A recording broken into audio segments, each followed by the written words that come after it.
Eu vou falar sobre implantes para glaucoma, que quando se fala sobre implantes para glaucoma, nós já caminhamos 2/3 do trajeto para a cegueira. Nós temos mais 1/3 para se salvar, que é com a utilização de implantes.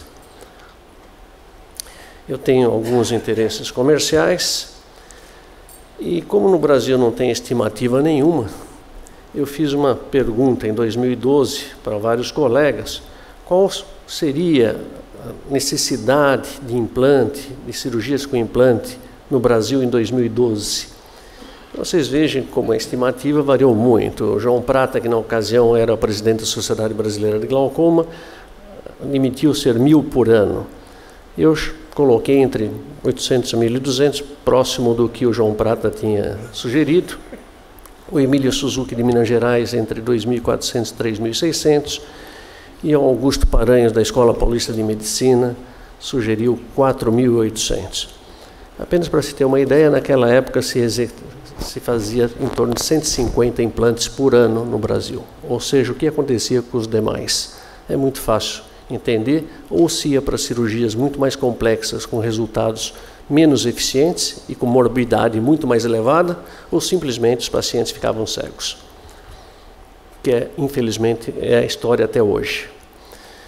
Ao contrário dos Estados Unidos, que em 2006 haviam em torno de 14.000 cirurgias de implante por ano, e a estimativa para 2011, na época, era de 50.000 implantes por ano. Uma diferença monumental que mostra a nossa pequenez perante os recursos humanos que a gente deve investir em preservar esse bem tão precioso que é a visão. Existem, basicamente, eu dividi em 2 grandes grupos: implantes para colocação subconjuntival, embaixo da conjuntiva, e aí existem 2 subgrupos, os de tubos longos, que vocês vão ver, que são o Molteno, Barvel, Amed e o meu implante, e os tubos curtos, que é o Express e o Zen. E os implantes que são colocados dentro do olho com uma drenagem interna, tentando aproveitar a própria drenagem que existe no olho, que é o CIPES, a Stent, o Hydros e o Gold Microshunt. Como vocês podem observar aqui, os long tubes têm por tradição, eu pus só os que estão vigentes até hoje no mundo, porque vários foram abandonados, tem por tradição usar o nome dos autores dos implantes, é por isso que consta meu nome aqui. E quando são indicados? Como eu disse, esses implantes são indicados quando o paciente já caminhou 2/3 do seu trajeto para a cegueira e não conseguiu se resolver o problema do glaucoma, que é, para os que não conhecem a especialidade, a segunda maior causa ou a primeira maior causa de cegueira irreversível no mundo, e geralmente bilateral. Existem 7 milhões de pessoas cegas no mundo por glaucoma e 70 milhões de pessoas afetadas. E quando se usa, então, esses implantes com tubo longo? Praticamente quando todos os recursos foram ineficientes. Foram feitas cirurgias, foram feitos laser, foram usados medicamento e não resolveu. Então, parte-se para a utilização desses implantes como penúltimo recurso para tentar salvar a visão desses pacientes. Dada a simplicidade da técnica comparada com a arte da trabeculectomia, que é a cirurgia filtrante, a gold standard, a mais usada no glaucoma, o implante tem sido sugerido nos Estados Unidos como substituir a trabeculectomia, que é uma cirurgia filtrante, fistulizante, como ação primária cirúrgica em todo e qualquer tipo de glaucoma, visto que os resultados são similares e as complicações são menores. Apenas um detalhezinho que nossos colegas dos Estados Unidos estão esquecendo, quando eles propõem esse tipo de cirurgia, é que uma vez feita o implante, é quase impossível se fazer uma trabeculectomia. Ao contrário, quando se faz a trabeculectomia, que é a cirurgia gold standard, e ela falha, eu posso fazer o implante. O glaucoma não tem cura, o glaucoma a gente compra o tempo, a gente ganha o tempo. Cada vez que um tratamento falha, a gente passa para o outro. Então não é conveniente perder essa oportunidade de fazer uma cirurgia e depois, se ela falhar, partir para outra, ao invés de fazer a outra e cerrar as portas sem nenhuma outra opção a não ser ir para processos ciclodestrutivos.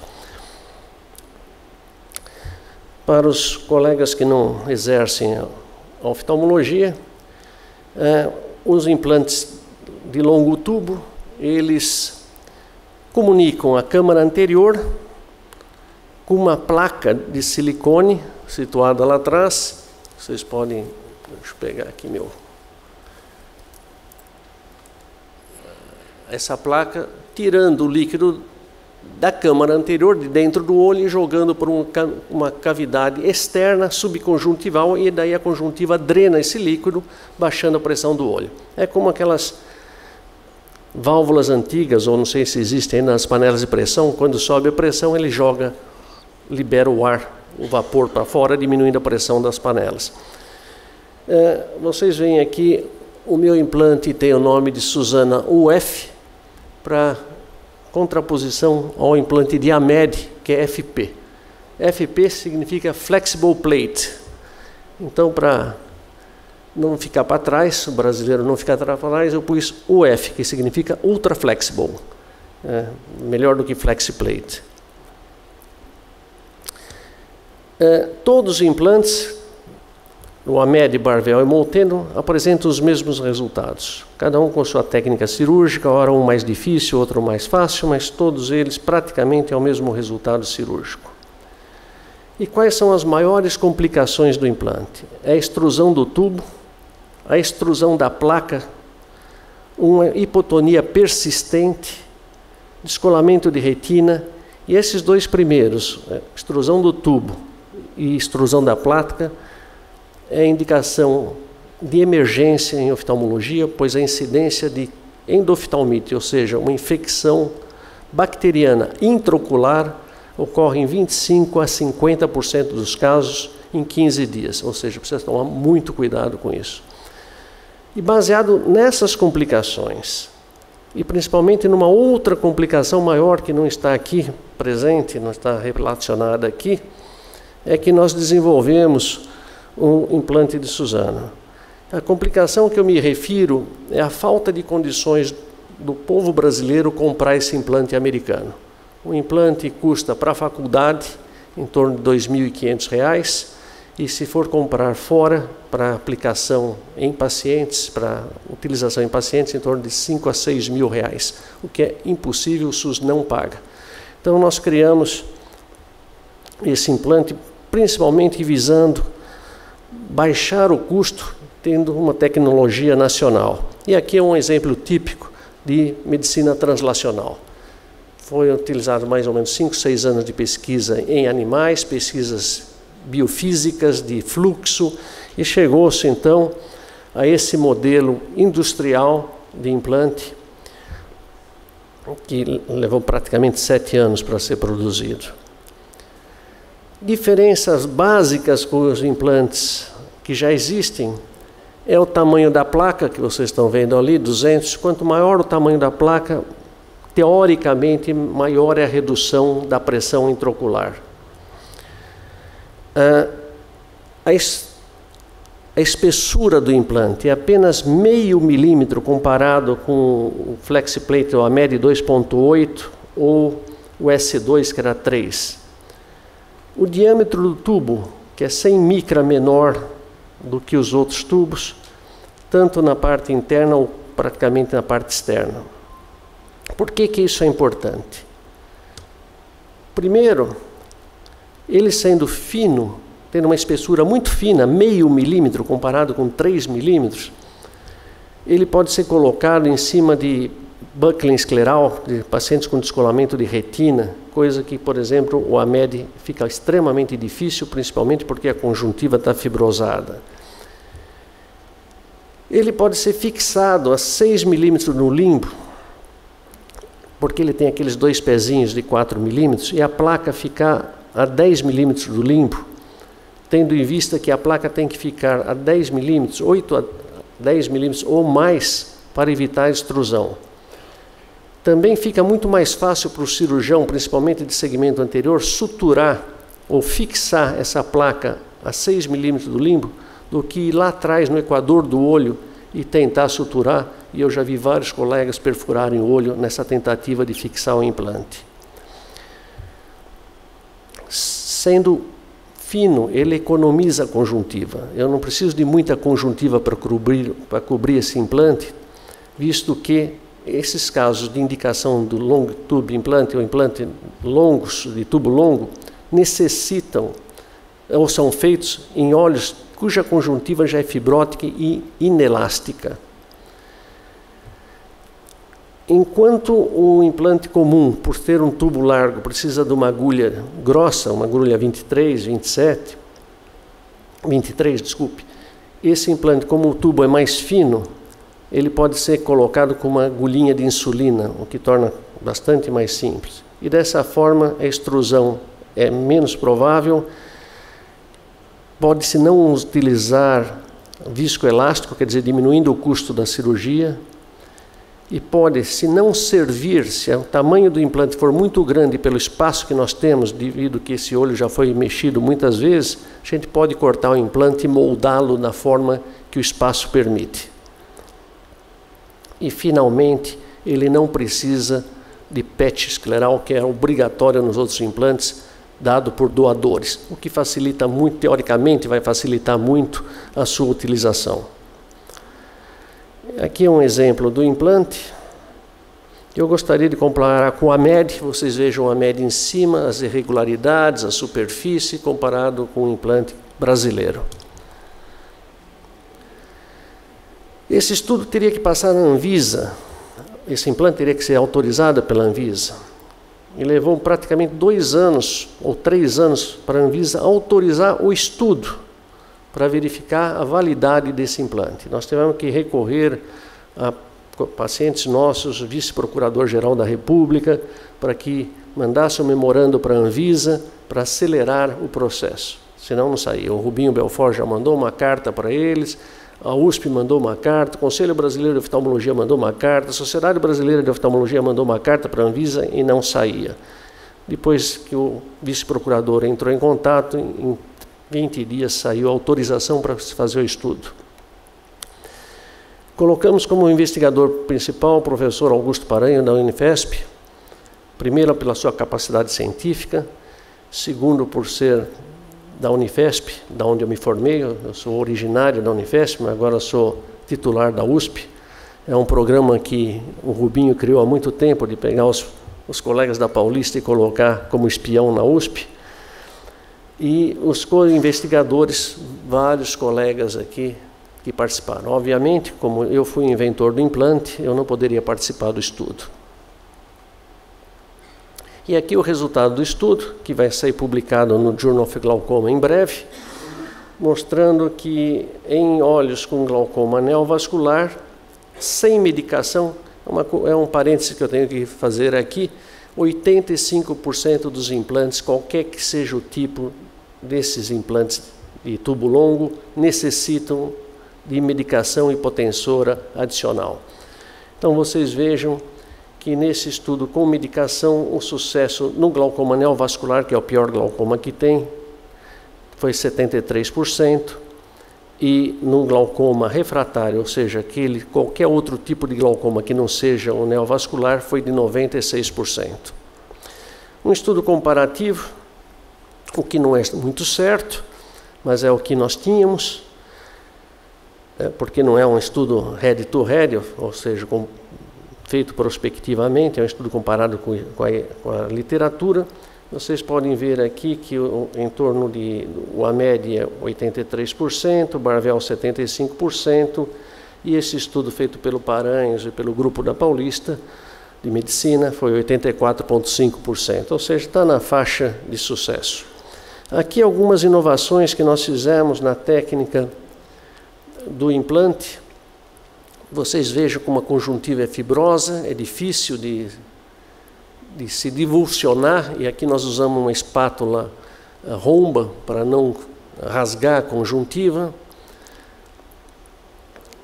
Essa é uma técnica que nós desenvolvemos. Eu vou colocar o implante de AMED, não estou colocando o implante brasileiro, porque eu ainda não era autorizado a utilizá-lo, não participava do estudo. Essa é uma técnica para fazer uma restrição temporária ou uma resistência adicional ao implante valvular de AMED, porque mesmo tendo uma válvula, ele causava 25% de hipotonia, que é uma complicação grave.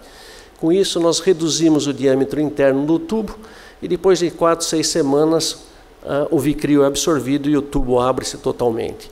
Aqui é uma outra variante de técnica. Em casos difíceis de se colocar o implante, olhos pequenos como nanoftalmia, em que a acurácia da colocação do tubo é crucial, caso contrário, pode-se ter complicações gravíssimas e insucesso cirúrgico, nós desenvolvemos essa técnica de colocar um mandril, um guia, para colocar o tubo na posição correta. Essa é uma outra alternativa que, infelizmente, no começo os resultados foram muito bons, mas em torno de um ano só 20% funciona. Mas eu fiquei muito feliz de fazer essa técnica pela primeira vez nesse paciente. Cada orifício que o paciente tem é uma trabeculectomia que falhou. Ele tinha 4 trabeculectomias, olho único, um implante superior nasal e outro temporal, e eu coloquei um inferior e tinha tido insucesso. Então a gente canaliza o tubo e injeta, expandindo, como vocês estão vendo aqui, recuperando o implante. Olha, formando a bolha subconjuntival, que não existia antes, ou seja, agora está passando o líquido da câmara anterior para esse espaço que não passava anteriormente.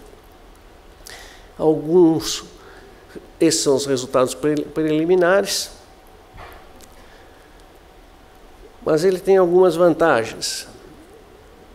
Ele abre a válvula, ele pode remover alguma obstrução e eu posso injetar através do tubo triancinolona, substâncias anti-angiogênicas que me facilitaria ou diminuiria a formação de novo encapsulamento.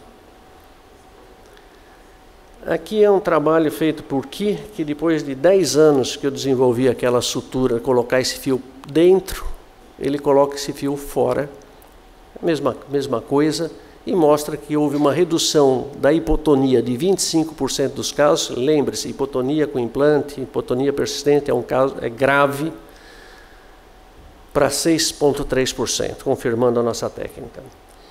Um outro implante que surgiu é Express, uma pressão enorme da indústria, consiste para os menos acostumados, uma taxinha de metal que é introduzido no olho e coberta pela esclera.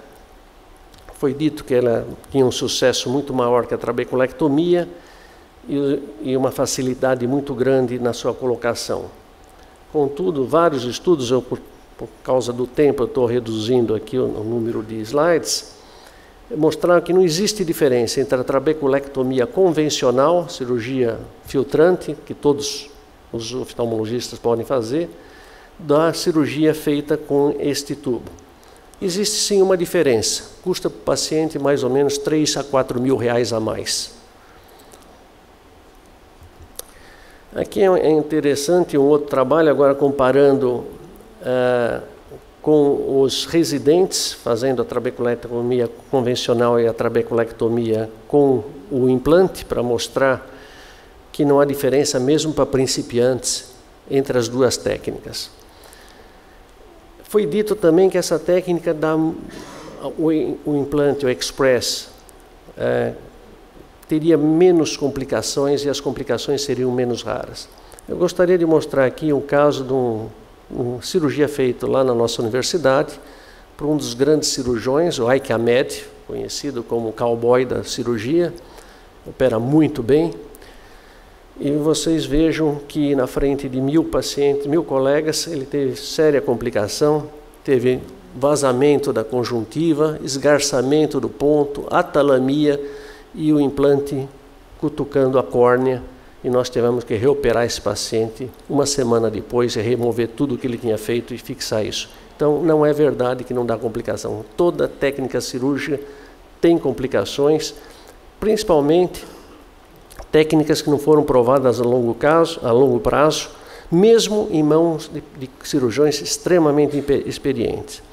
Aqui é nós abrimos de novo a universidade para uma nova colocação de implante, agora por um brasileiro que tinha muito experiência na colocação desse implante. E vocês vejam aqui que o implante está extruindo, está saindo de dentro do olho para fora do olho, mais uma complicação. Então precisa se tomar muito cuidado em expor nossos pacientes a cirurgias que custam mais caras e cujo sucesso é duvidoso, ou o maior sucesso é duvidoso, bem como as complicações em menor frequência também é duvidosa, mas que traz benefício para a indústria. Surgiu agora um novo implante, o Zen 45. Eu vou mostrar aqui um vídeo. Esse implante parece interessante. Já foi usada essa mesma técnica com outros materiais, sem sucesso. Depois de 6 meses havia uma fibrose, uma reação antígeno, uma reação contra corpo estranho, e se fechava essa via de drenagem. Esse material é um colágeno em que se faz crosslink e, aparentemente, ou segundo as informações que se tem até agora, ele é quase não tem reação de corpo estranho. Então vocês vão ver aqui, coloca-se, esse é o aplicador do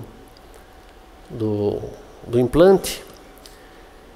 Aqui vocês vão ver como se segura, e vocês vão ver que é uma cirurgia de 5 minutos. Eu tive a oportunidade de fazer essa cirurgia nos Estados Unidos, mas em workshop. É uma cirurgia extremamente simples. Aqui se faz, ele não fez aqui, mas é sempre interessante, e vocês vão ver por quê, fazer uma expansão do espaço subconjuntival com xilocaína, para evitar que quando essa agulha chegar aqui não fure a conjuntiva e você tenha grande complicação. Então aqui é a cirurgia, vocês veem, já tem uma incisão prévia aqui, ele penetra com o aplicador, aqui é onde a ponta do implante tem que sair, a 2, 3 milímetros do limbo, a ponta do aplicador. Quando a agulha aparecer aqui, ele injeta o implante e remove o aplicador.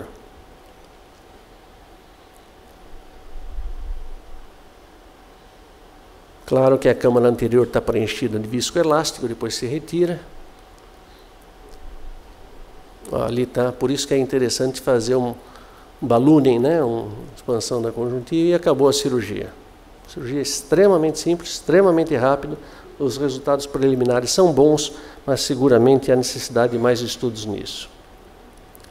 E agora os implantes de uso interno, e vocês vão ver aqui vários tipos, praticamente eles se baseiam na mesma coisa. Você tem aqui o iStent primeiro, esse é a segunda geração, e se coloca no trabeculado, no sistema de drenagem natural do olho, esperando que o líquido que está nessa situação passe por esse tubinho, por dentro desse tubinho, e vá para o canal de Schillen, onde é a via natural de escoamento do humor aquoso. Esse é um paciente que me foi encaminhado da África do Sul. Ele já tinha colocado aqui um iStent, olho único, com pressão de 36, com esse iStent e um nervo óptico destruído em quase 90%. Ou seja, primeiro, a indicação não está correta, segundo, a gente sabe que o iStent não serve para isso. Então, precisa tomar muito cuidado, embora encareça muito o custo da cirurgia. Ele tem muito sucesso, entre aspas, quando feito junto com a facoemulsificação, porque a própria facoemulsificação já baixa a pressão, e fica difícil saber se baixou a pressão pela presença do stent ou pela facoemulsificação propriamente dita. A maioria dos estudos mostra que é mais pela facoemulsificação do que pela presença do iStent. Aqui vocês veem um trabalho mostrando que, colocando um desses implantes internos, a pressão baixa 2 milímetros, colocando 2 implantes, baixa 3 milímetros. não é lá muito vantajoso você ter 2 pininhos dentro do olho para baixar 2 a 3 milímetros de mercúrio, ainda mais que não foi comparado o resultado desse implante com uma trabeculoplastia a laser, cujo resultado costuma ser mais eficiente em termos pressóricos e extremamente menos invasiva do que uma cirurgia, pois o laser você não é incisional. Finalizando, o Express pode ser usado como uma alternativa à cirurgia da trabeculectomia. Eu já mostrei que só é mais custoso. E deve-se pensar também que colocar um corpo estranho dentro do olho, mesmo que seja de metal inerte, quando ocorrer um adegalçamento do retalho escleral, quando eventualmente tiver uma infecção da bolha filtrante, a complicação vai ser muito mais grave do que a trabeculectomia normal. Também não foi estudado até hoje a evolução da perda endotelial com esses implantes. E complicações como câmara rasa que podem ocorrer, podem ter efeitos bastante dramáticos, tanto por perfuração do cristalino, como também por toque endotelial.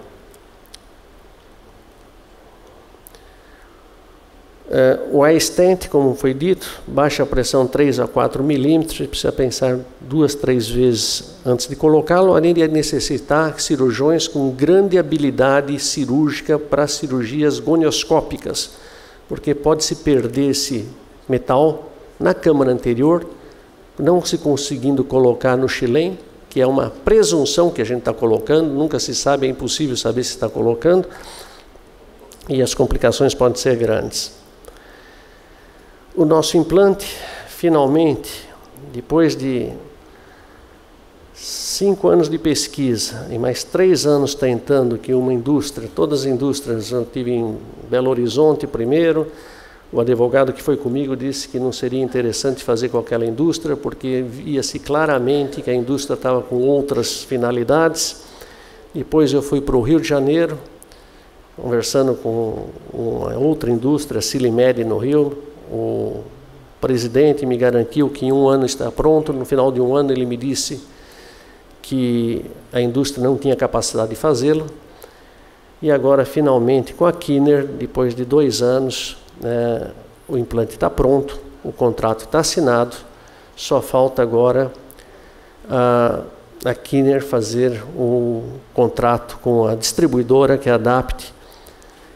E a minha recomendação forte, muito forte, é que se faça o preço mais baixo possível, inclusive que seja o preço SUS, para que possa ser usado em todo o país, dado pelo governo.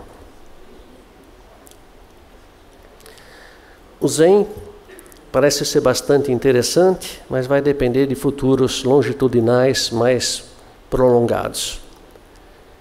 Finalmente, eu queria novamente agradecer a oportunidade, o convite. Foi uma honra enorme. E lembrar de novo que foi uma excelente ideia trazer esse fórum em cirurgia para essa academia. Um assunto bastante polêmico, discutido, com uma avenida de oportunidades para a medicina translacional, e que nosso povo precisa tanto disso, porque eu acho que não existe coisa pior é que ver uma pessoa que vai ficar cega, que pode ser evitado, e você não pode fazer nada porque não tem recursos para isso. Muito obrigado.